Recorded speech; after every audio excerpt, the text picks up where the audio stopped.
Susan from Sugarland has a sinking living room. Perils of a sunken living room. You know, the right Titanic's coming back. Well, hopefully it won't be that bad. Susan writes, so many things I can say. Yeah, I know, when don't. it rains hard in a short period of time, she says, water comes up through the foundation of my sunken living room. And this is not, I'd love to tell you you're special, but we've gotten this question before. Oh, What yeah. she wants to know, is there a way to seal the concrete and fix the problem permanently?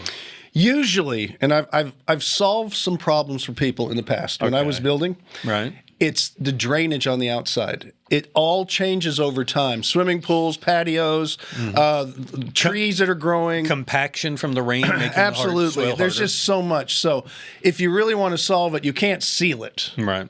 But you can have someone like Tom at Family Landscapes come out and evaluate the drainage system around your home. Okay. And that might be the way to go. But that's the only way you're going to do it. The other trend is people are filling them up with concrete. Just getting rid of the whole sunken idea altogether and just making it one level. So those are your two options right there. Another thought, yeah, because she wants to put in some new flooring.